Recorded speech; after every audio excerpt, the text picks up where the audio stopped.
Welcome back to the Parc Femme channel. It has been a little while since we all got together. And I say we all got together like it isn't just me today. Hi, it's Alice. You're blissfully unaware. This is the first time you see my face. Hi, I'm Alice. There is 4 of us here at Parc Femme. It is just me today. I'm here to apologise for our brief absence throughout the months of February and March. But Parc Femme is back in 2025, officially as of today while you're watching this. It has been a little while. It's been a very, very, very crazy couple of months for us here at Parc Femme. It really was from the beginning of January, but as you may have seen, Naomi and I headed to Birmingham for Autosport International, so we've got a couple of vlogs out of that. And then it's all been a bit everywhere ever since. Naomi, the lovely Naomi, is a 3rd year university student, so she's been busy with that, and she's also got a new job. The wonderful Celeste spent February travelling around Thailand, and Katie is currently on holiday in Spain, and has been, you know, living life, working. If you want to know what I've been doing for the past 2 months, I've been playing video games. Not the point as to why we're here today though. Parc Femme is back now for 2025 and I'm very, very excited. We said going into 2025 we wanted a new structure, new content to put out for you guys. There will be lots of content of all of us together. There will be some individual content here on the channel as well. But with our lives getting gradually busier as time goes on, we had to look into some different changes. One of which being what we are doing today, which is hello, welcome to This Week with Parc Femme,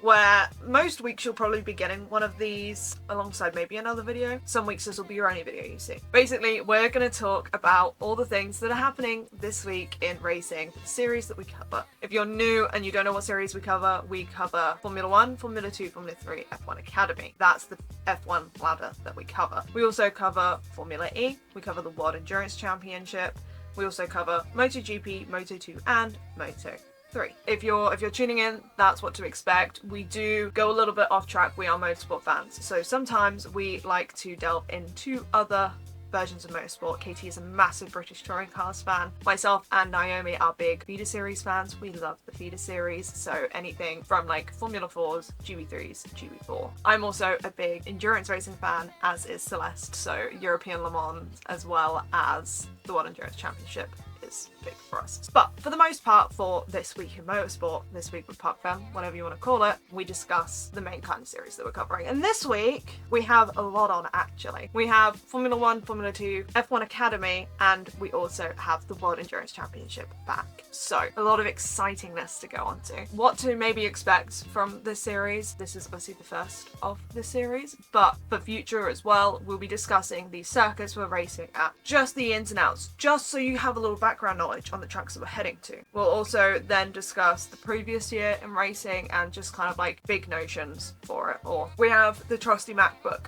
and a dream today to get us through, and the wonderful pink mug that Katie got all of Parc Femme. So if you ever see us on this channel using this pink mug, like, they've all got the same. Katie bought it for the pink Parc Femme. One of the biggest things that people seem to love the most on the Parc Femme channel is the vlogs, and I'm so happy to tell you there are so many vlogs coming in the next few months because European racing returns for us. Obviously this week, with it being the World Endurance Championship, but none of us are actually attending World Endurance Championship for this race. We do have Monaco Formula E coming up. We do have Le Mans coming up. I know the Le Mans vlogs are back and I'm so excited. We are camping again, so I'm so excited to bring in the camping stuff again. And Katie and I might be visiting a new series. Well, not a new series, but me and Katie will be attending our first race at a series that we haven't attended before, bringing you the vlogs for it. So excited. They are to come for the channel, but they are on the return. If there's anything you do want to see from us, please let us know and we will absolutely deliver that for you guys. On to the topic of today. We are first going to be starting with F1, F2 and F1 Academy as they head to Jeddah this weekend. So Jeddah is one of the most recent additions to our calendar,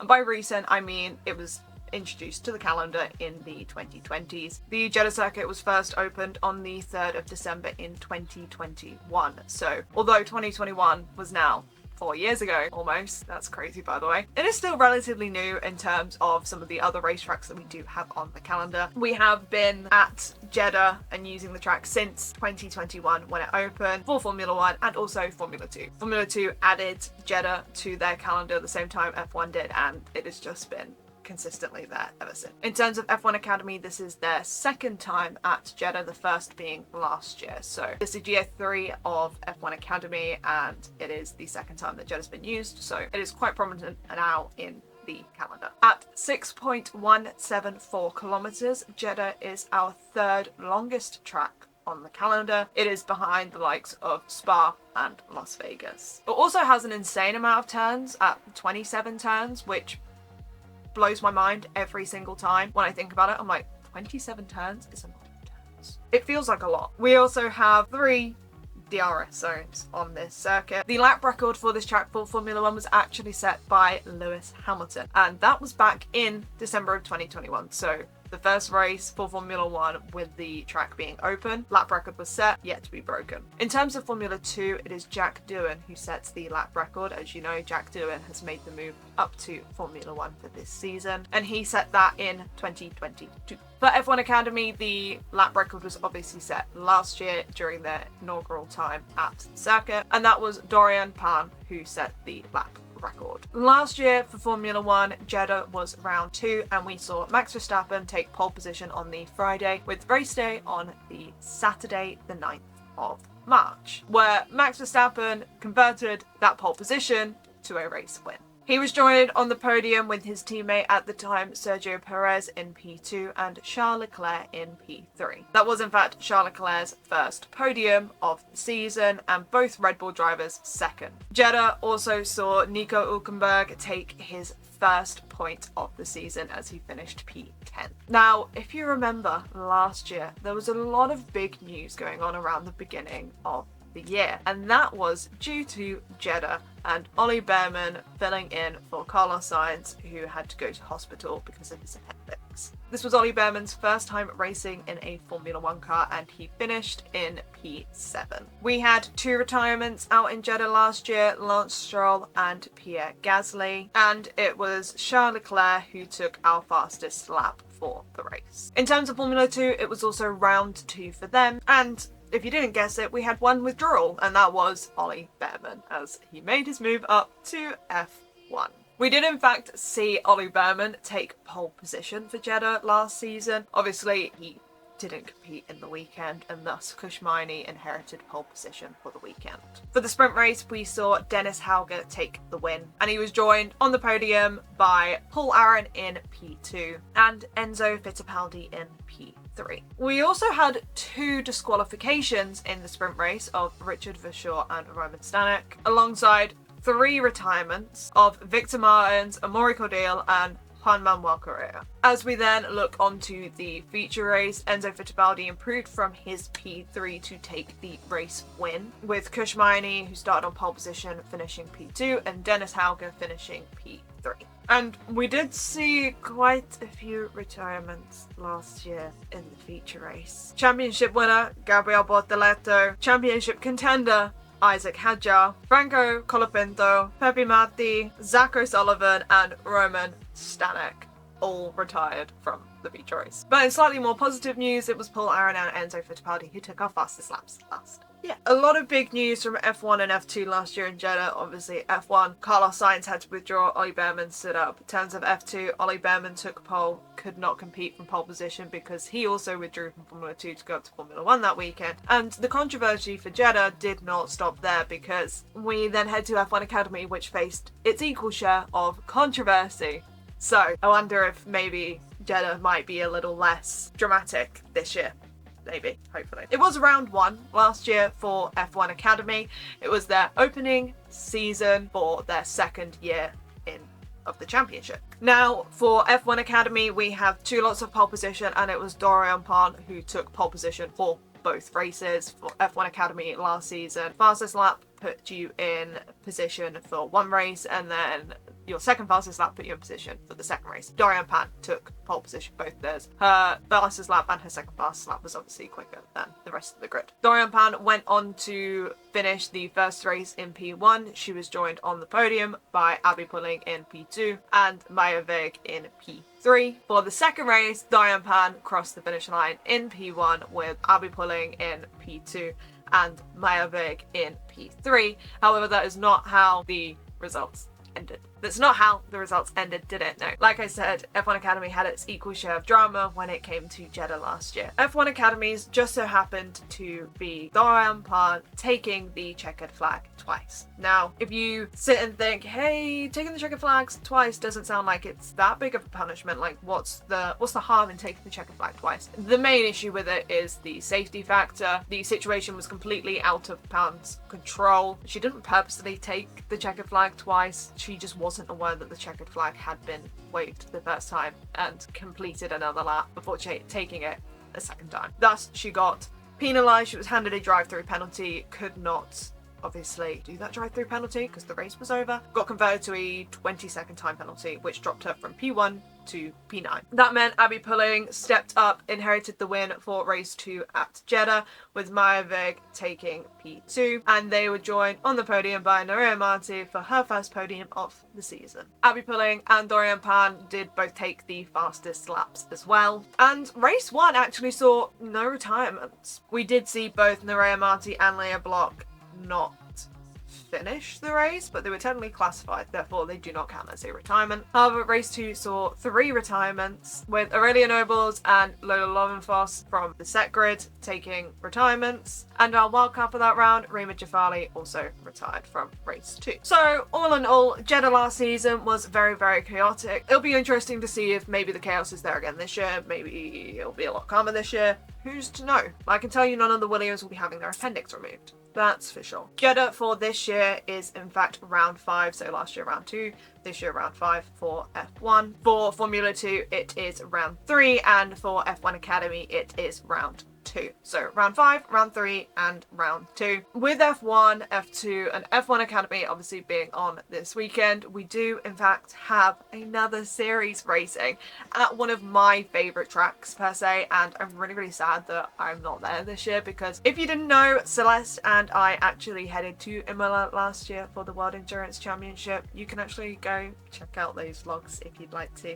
They're really, really fun, and I think they really capture the essence of Imola. There is one thing I love so much in this world, it's attending races in Italy. If you ever get the chance to, I definitely recommend it. It doesn't have to be F1, it can be the World Endurance Championship, it can be pretty much any motorsport event. Italians do it right, especially if Ferrari are racing there. We are headed for round 2 of the World Endurance Championship to Imola for the 6 hours of Imola. Take a sip every time I say the word Imola right now. Yeah. I love Imola. There's one thing I can't do, and that's pronounce the track correctly. That's Celeste's hidden talent, so yeah, I'm not going to attempt. So the 6 hours of Imola will be held at the Autodromo Internazionale Enzo Dino Ferrari. Yeah, I'm not going to attempt. So Imola officially opened the 25th of April in 1953. The current circuit, which we've been using since 2008, has 19 turns. So that's quite a drastic change here from Jeddah having 27 to Imola having 19. And WEC's first time at Imola was actually in 2011, and then they returned last year in 2024 and this year again in 2025. And I love WEC at Imola. WEC isn't the only endurance championship that actually races at Imola, as we have the European Le Mans Series. Elms have in fact used this circuit from 2013 to 2016, once again in 2022, and then returned in 2024 and are back again in 2025. In terms of lap records at Imola for the World Endurance Championship, we have 2 in the Hypercar Series from 2024. For the LMH category, which is the Le Mans Hypercar, we have Antonio Fuoco in the Ferrari. And for the LMDH, Frederick Makoiki for Porsche. So in terms of last season, Imola was round 2 once again. So we had it for round 2 last year, we got it for round 2 this year, and it was the number 7 Toyota who took the race win, with Kamui Kobayashi, Nick de Vries and Mike Conway. They were joined on the podium by the number 6 Porsche of Kevin Estre, Lawrence Van Thor and Andre Lotterer, and the number 5 Porsche car of Matt Campbell, Michael Christiansen and Frederick Makowiecki. I definitely butchered his name somewhere, I am so sorry. For the LMGT3s, we had the number 31 Team WRT who took the win, with Sean Galaile, Augustus Farfus and Darren Lewing. They were joined on the podium by the number 46 Team WRT, with Valentino Rossi, Maxime Martin and Ahmed Al-Hati. And in P3 was Manthe Pure Racing, car number 92, our winners for the LMGT last year, with Klaus Bachler, Alex Malakin and Joel Strom. Now, it was actually the number 50 Ferrari who took pole position last year in Imola, of Antonio Fuoco, Nicholas Nielsen and Miguel Molina. So I think that pretty much wraps up everything from past and everything to do with the weekend. Let's just have a quick run through of where the championships are currently standing as we head into this weekend. For Formula 1, we have Lando Norris leading the championship on 77 points. We have Oscar Piastri just behind him in 74 points, with Max Verstappen in P3 with 69, George Russell P4 on 63 points, and Charles Leclerc P5 on 32 points. For Formula 2, for P1, we have Leonardo Fornaroli on 26 points. Both Alex Dunn in P2 and Luke Browning in P3 are on 25 points each. Fabio Marti is P4 with 23 points and Richard Verschoor is P5 with 21 points. For F1 Academy, we have Dorian Pan in P1 on 31 points. Maya Veg is P2 with 26 points. Chloe Chambers is P3 on 24 points. Alicia Palmowski P4 on 18 points and Alba Hurup Larsen is P5 on 14 points. In terms of the World Endurance Championship, in P1 we have the number 50 Ferrari AF Corsa on 38 points. In P2 on 27 points we have the AF Corsa. In P3 we have the number 51 Ferrari AF Corsa on 24 points. The number 15 BMW WRT is in P4 on 18 points. And in 5th is the number 8 Toyota Gazoo Racing on 15 points. So that's where we stand heading into this weekend on all of the series. Let us know who you think might win it this weekend in any of the series. Let us know what you'll be watching, and so excited to see you guys next week once again. And for now, ciao bella.